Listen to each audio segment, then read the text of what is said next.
Olá pessoal, tudo bem? Felipe Carpim aqui de volta à bancada e hoje nós vamos conversar sobre um tema bastante recorrente nas minhas redes sociais, que é quais ferramentas eu preciso ter para iniciar a fabricação ou mesmo o aprendizado para fazer pedais de guitarra.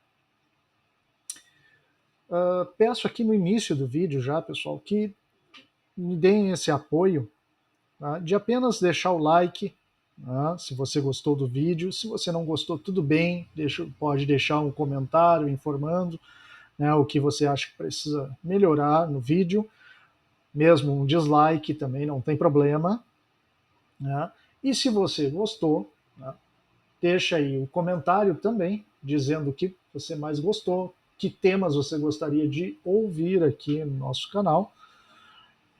E compartilhe também com os amigos, com as pessoas que você conhece, que também querem se aprofundar, né, ou apenas iniciar nesse mundo dos pedais de guitarra, ou efeitos, seja lá qual for, que dependa da eletrônica. Então, assim, pessoal, como eu dizia, são muitos os questionamentos, né, sobre o que investir e o quanto investir, né, para que se possa fazer pedais de guitarra ou fazer os testes, né, com componentes, enfim, entrar nesse mundo mesmo como hobbyista, não como profissional, ou como o famoso maker, né, o pedal maker, que muitas pessoas acabam tomando gosto, né, por esse hobby. Essa diversão acaba se tornando uma diversão. Mesmo aquelas pessoas que têm os seus pedais mais simples e querem de alguma forma melhorar esses pedais, melhorar o som deles, né, ou a personalização, né, em si. Então, assim, pessoal, sempre que as pessoas me perguntam, as pessoas vêm questionando sobre equipamentos caros, né, equipamentos muitas vezes profissionais e que algumas, mesmo algumas eletrônicas, não fazem a utilização, né? No seu, digo, a utilização no dia a dia, no geral, né? Muitas vezes, mesmo para manutenção de equipamentos, alguns recursos não vão ser usados com frequência, né? Dado que a experiência na área e também análises prévias dos erros podem já nos mostrar o que acontece dentro do dispositivo que nós estamos realizando a revisão ou manutenção, certo? Então eu acho que assim, pessoal, não é necessário, principalmente para vocês que desejam apenas brincar, modificar os seus pedais em casa, né? Ser o famoso hobbyista ou pedal maker. Por quê, pessoal? Porque equipamentos normalmente são caros. Tá? Equipamentos profissionais, né, com alta precisão, eles são extremamente caros, tá? Como um osciloscópio, por exemplo, ou mesmo um multiteste, né, que tenha uma precisão dentro dos seus parâmetros. Tá? Então, assim, eu venho aqui trazer para vocês o que dispositivos até feitos em casa, né, com alguma sucata que você tenha, né, que podem ser utilizados nesse hobby, né? Então vamos lá, eu acho que o primeiro e mais importante é o seu espaço, a bancada. Aqui eu trabalho uma bancada de madeira, né? É uma escrivaninha que eu já tinha, que eu uso para trabalho, e ela também é a minha bancada de eletrônica. Se vocês puderem, né, quem puder e tiver acesso a adquirir aquelas. Me faltou o nome aqui, mas é uma bancada antistática, né? Uma cobertura antistática. Pode fazer aquisição, né? Nos marketplaces tem várias. Elas são aquelas bancadas que muito utilizadas até por quem faz o conserto de smartphones, né?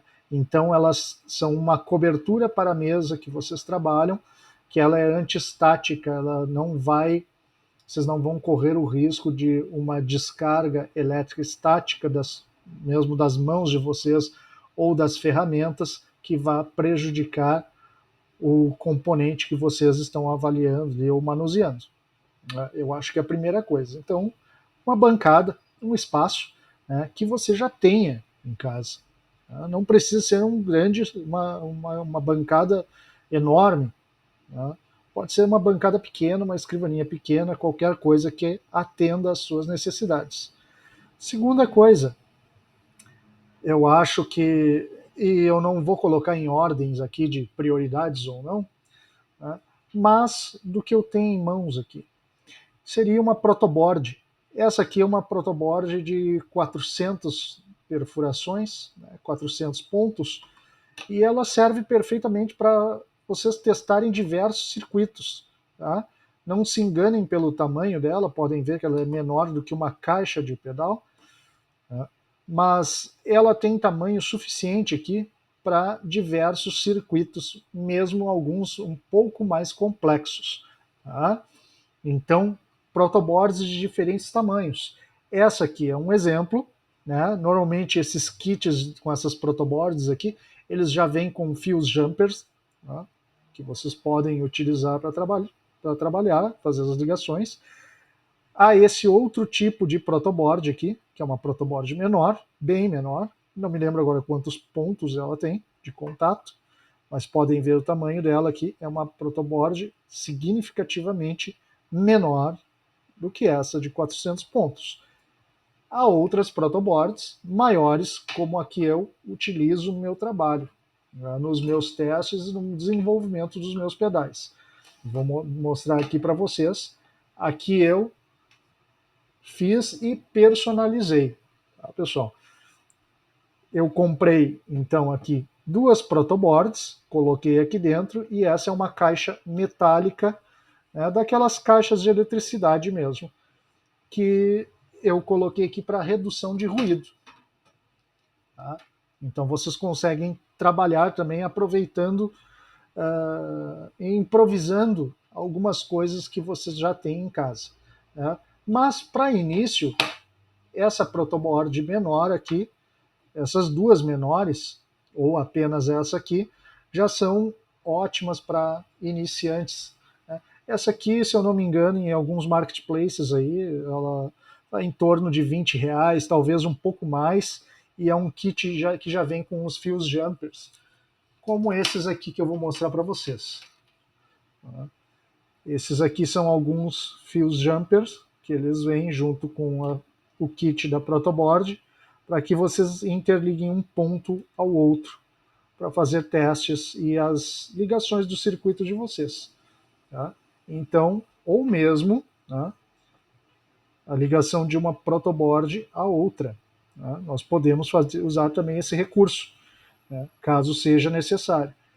Mas como eu disse aqui, reforçando, essa protoboard de 400 pontos já é mais do que suficiente para quem está iniciando e desenvolvendo mesmo circuitos um pouco mais complexos.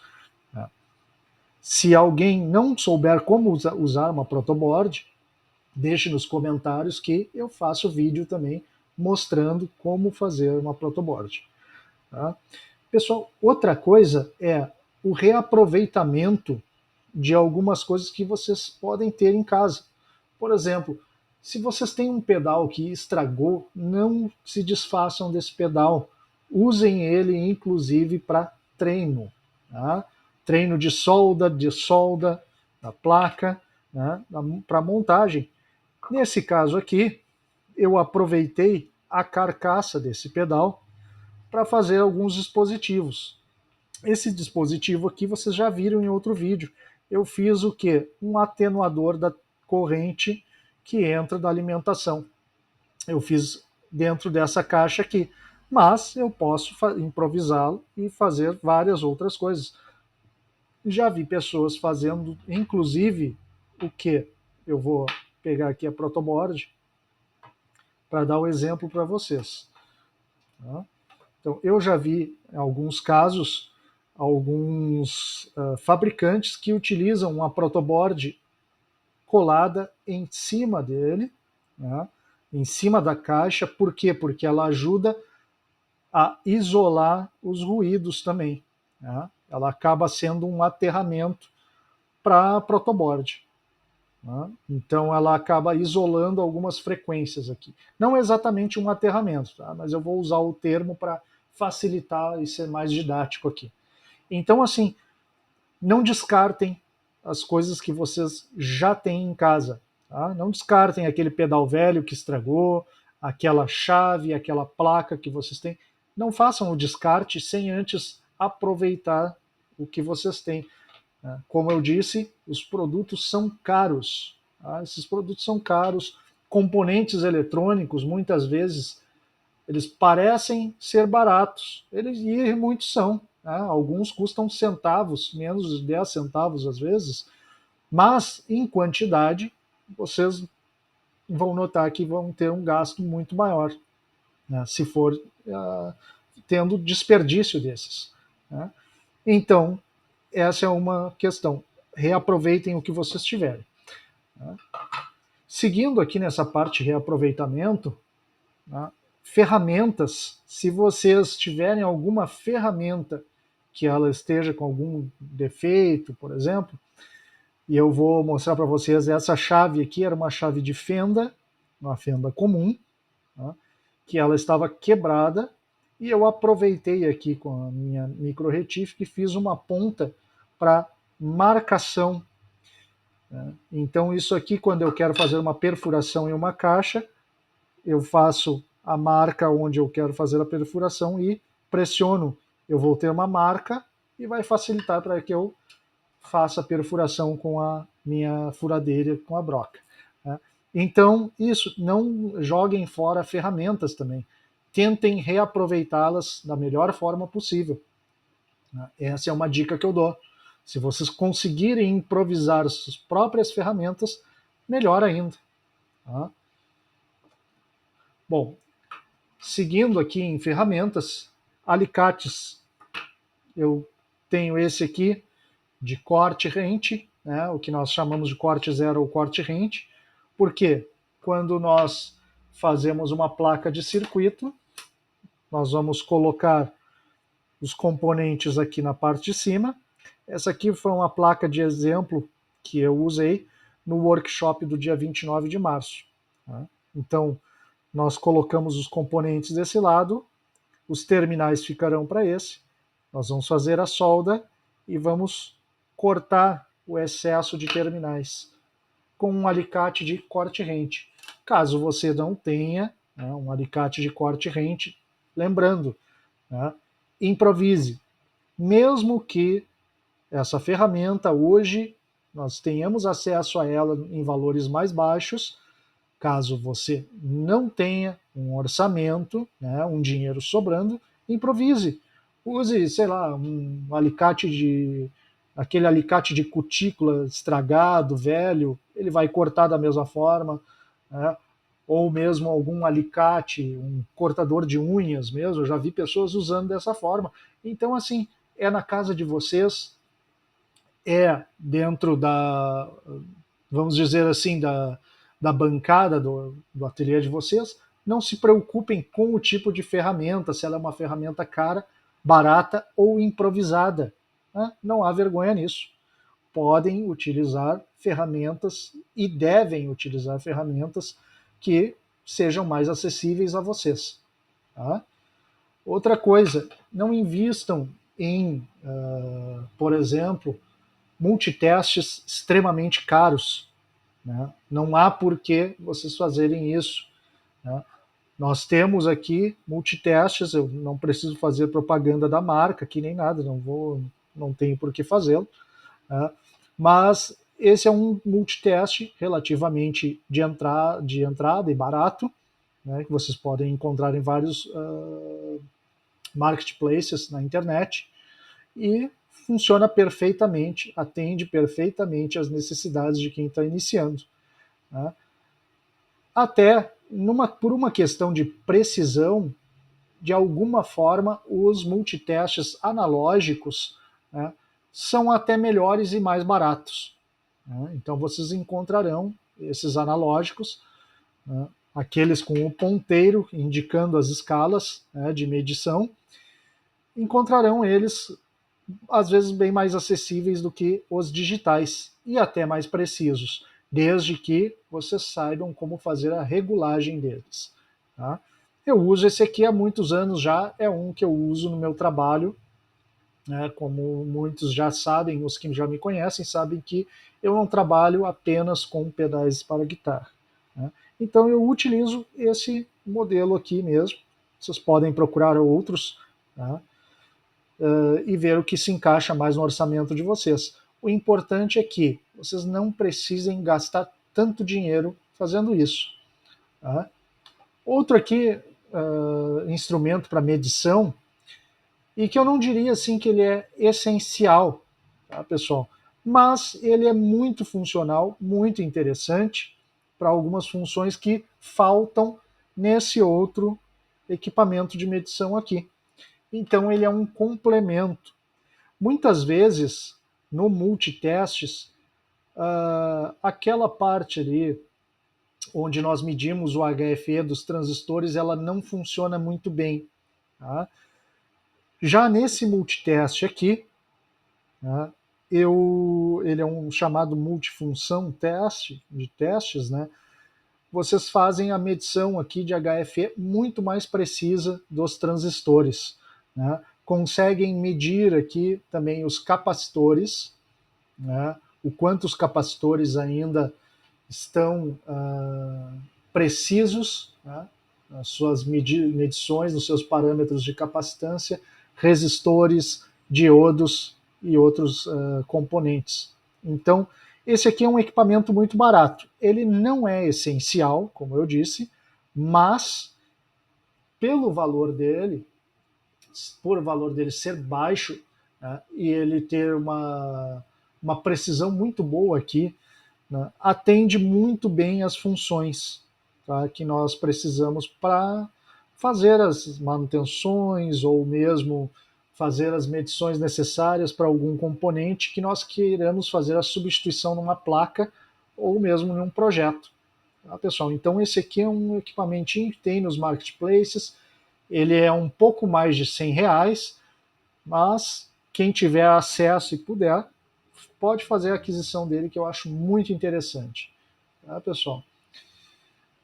Outra coisa aqui, e entra naquela área de ferramentas, né, e é uma ferramenta que eu já falei por aqui, e entra naquela parte das ferramentas improvisadas, né, e com partes reaproveitadas, né, que eu já mostrei para vocês, que é a nossa ponta de testes aqui, utilizando um cabo P10, né, uma ponteira de multiteste que estava aqui parada, né, que sobrou, aquelas garras, né, as garras para eletrônica, as garrinhas jacaré, um capacitor que está aqui escondido, vocês não vão ver ele, mas ele está aqui, né, e o nosso cabo P10. Para quê? Para fazermos os testes do circuito de algum pedal já montado.